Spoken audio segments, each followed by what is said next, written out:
The air crackled with anticipation.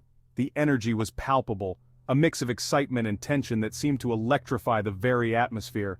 Thousands had gathered in rural Pennsylvania, a place that had become a symbol of grassroots political fervor. People had traveled from far and wide, some driving for hours, to be part of this momentous event. Their red hats and banners signaled unwavering support for former President Donald Trump. These were not just supporters, they were devotees, committed to the cause and the man who had become their political icon. He was their champion, their voice. To them, he represented a fight against the establishment, a beacon of hope in turbulent times. The atmosphere was electric, charged with the fervor of true believers. Every word he spoke was met with cheers and applause, a testament to the deep connection he had forged with his audience. But on this day, the script was about to be flipped. Unbeknownst to the crowd, a dark undercurrent of danger was weaving its way through the event.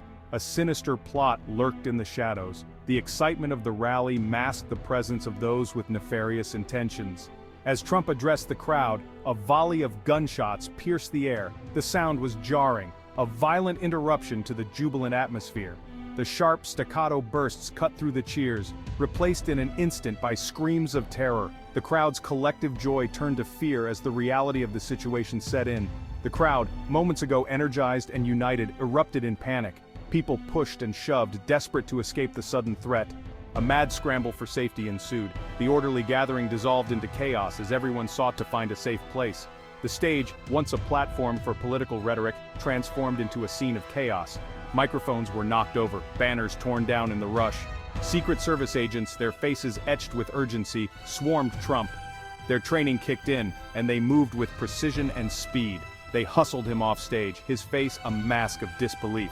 The man who had always seemed so in control was now at the mercy of events beyond his command. The rally, intended as a show of strength, descended into mayhem. What was supposed to be a demonstration of unity and power had turned into a scene of fear and disorder. This was not a political protest. The violence was not born of ideological conflict, but of a calculated attempt to sow chaos and fear. This was an assassination attempt. The gravity of the situation was undeniable, a stark reminder of the ever-present dangers in the world of politics. News of the shooting spread like wildfire. Across the country, people huddled around television screens, their faces etched with a mixture of shock and disbelief. The images were chilling, a frenzy of activity, panicked cries, and a nation holding its breath. Confirmation came swiftly. The Secret Service, their voices grim, announced that shots had indeed been fired at the former president. Trump, they reported, was safe but shaken. He had sustained a minor injury, a graze to his ear, but was otherwise unharmed. Relief washed over the nation, but it was a relief tinged with anxiety. The attempt on Trump's life was a stark reminder of the deep divisions that plagued the country. It was a chilling echo of a past America had hoped to leave behind. The question on everyone's mind was, who was responsible, and why? The FBI, their resources fully engaged, worked with relentless speed. They soon identified the alleged gunman, a 20-year-old man named Thomas Matthew Crooks.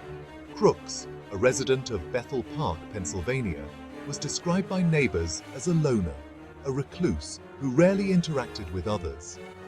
Details about Crooks' life remained sketchy. Social media profiles painted a picture of a troubled young man, consumed by conspiracy theories and fueled by anger. His online activity revealed a deep-seated hatred for Trump and his policies. But what drove Crooks to such extremes? Was he a lone wolf, radicalized by the vitriol that permeated online forums? Or was he part of a larger network, a cog in a machine of hate? The answers, the FBI hoped, lay buried in Crooks' past. The investigation was far from over. The rally had been a sea of faces, united in their support for Trump. The energy was palpable, with people waving flags, holding up signs, and chanting slogans. It was a moment of solidarity and shared purpose, a gathering of like-minded individuals who had come together to voice their support. But the gunshots transformed that sea into a torrent of fear and confusion. The atmosphere shifted in an instant, from one of celebration to one of sheer panic. People screamed, ducked for cover, and scrambled to find their loved ones. The once orderly crowd became a chaotic mass, each person desperate to escape the danger. Witnesses, their voices trembling, recounted the chaos and terror that unfolded in the blink of an eye. They described the deafening sound of gunfire, the sight of people falling to the ground, and the overwhelming sense of helplessness that gripped them. Each account painted a vivid picture of the pandemonium that had erupted. "It all happened so fast," said Sarah, a young woman who had attended the rally with her family. She remembered the excitement they had felt, the joy of being part of something bigger than themselves. But that joy was shattered in an instant, replaced by a primal fear for their lives. One minute we were cheering, the next we were running for our lives. The transition was so abrupt it felt surreal. Sarah described how she grabbed her younger brother's hand and pulled him through the crowd, her heart pounding in her chest.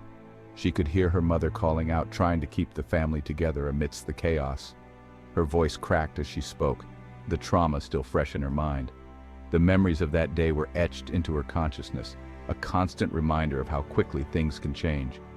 She spoke of the nightmares that followed, the sleepless nights spent reliving the terror.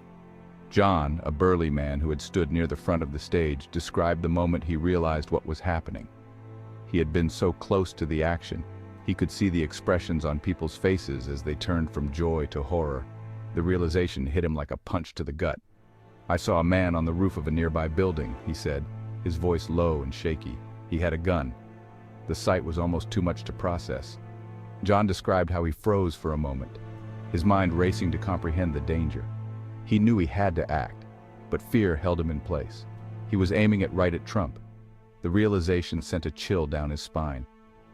John could see the determination in the gunman's eyes, the cold calculation of someone who had planned this moment. It was a sight he would never forget. John paused, his eyes filled with a chilling mix of fear and anger. Then he fired. The sound of the gunshot echoed in his ears, a stark reminder of the violence that had shattered their peaceful gathering.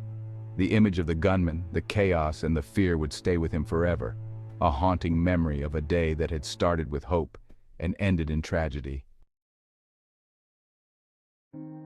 Section 5. The victims. Sadly, not just a political act. While the nation breathed a collective sigh of relief that Trump had escaped unharmed, the celebration was short-lived. The initial joy and relief quickly turned to sorrow and disbelief as the true extent of the tragedy unfolded. The tragic reality was that others had not been so fortunate. The attempt on Trump's life had left a trail of devastation in its wake, affecting not just the immediate victims but their families, friends, and communities. The gunshots, fired indiscriminately into the crowd, had found their mark. The chaos that ensued was a stark reminder of the unpredictable and often uncontrollable nature of political violence. 3 people, innocent bystanders caught in the crossfire, were hit. They were ordinary citizens, attending the rally for various reasons, none of them expecting to become victims of such a heinous act. One, a young woman named Emily Carter, died at the scene. Emily was a recent college graduate full of dreams and aspirations, her life tragically cut short. She had been attending the rally with her fiancé, a day that was supposed to be filled with hope and excitement, now forever marred by tragedy. Who was now left to grapple with the unimaginable grief of losing his soulmate. His world turned upside down in an instant. He now faces a future without the person he had planned to spend his life with.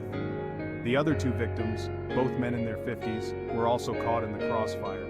They had come to the rally to support their political beliefs, never imagining they would end up fighting for their lives, were rushed to the hospital in critical condition.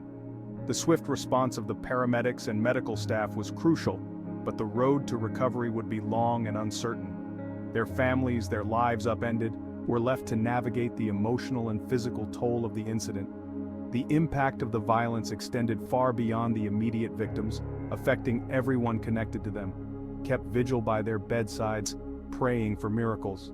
The waiting rooms of the hospital became places of hope and despair, as loved ones clung to the possibility of recovery.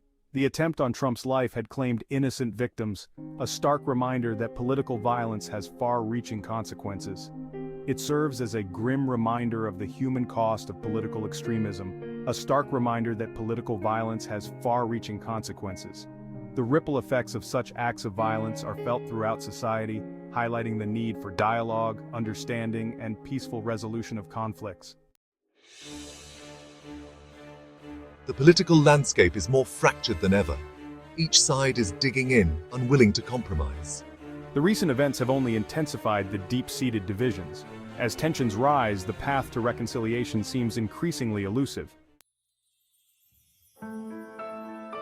Leaders from around the world have voiced their condemnation. There is a growing concern about the stability of the region. The international community is watching closely, urging for calm and a return to dialogue. The stakes have never been higher.